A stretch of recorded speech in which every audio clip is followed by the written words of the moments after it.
J'ai senti il y avait un problème avec une partie des supporters lyonnais et Bruno Genesio. Quand ton entraîneur, tu es content de lui, mais qu'il est annoncé par le speaker son nom et qu'il se fait siffler, c'est qu'il y a un gros souci déjà, alors que Lyon était dans une bonne période à ce moment-là. Donc s'il fait le tour des supporters, la logique voudrait qu'il ne garde pas. S'il prend en avis ce rapport-là, je pense qu'il est assez grand quand même pour faire le tour et se rendre compte que Lyon a peut-être besoin de renouvellement.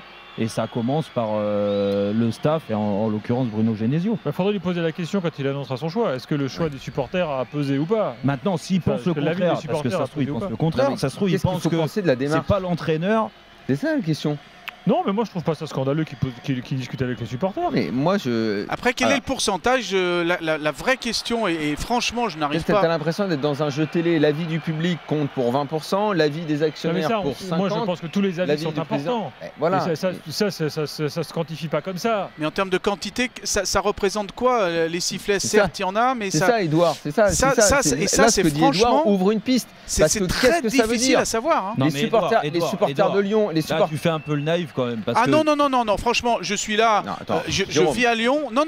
La question que pose Edouard est intéressante dans le sens où, franchement, je te pose la question. C'est les assos de supporters qui, à l'intérieur des assos, un supporter... Moi, attention, je respecte profondément tous les groupes de supporters, les ultras, mais ils n'ont pas le monopole du supporterisme d'un club.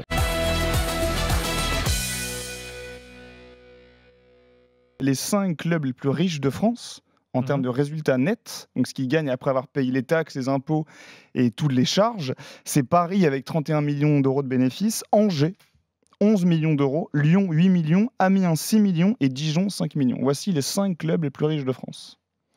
Voilà. Quand tu nous dis Angers, deuxième club le plus riche de France, en termes de rentabilité, en termes de lucrativité, en termes d'entreprise, si on considère le football comme une entreprise, comme un marché à part entière, concrètement aujourd'hui, je le répète, en termes d'exploitation, 16 clubs sont déficitaires et donc sont totalement dépendants de la vente de joueurs, du trading joueurs. Donc ça veut dire que tout le reste, si on traduit, ça veut dire que tout le reste, la billetterie ne rapporte pas, les droits TV ne rapportent pas. Ils ne sont pas attractifs, ils n'attirent pas des gens au stade, ils ne développent rien autour d'eux en politique commerciale. C'est presque un peu déprimant. Bien sûr. Ça veut dire que dans cette ville, autour de ce club-là, rien ne fonctionne. Bien sûr.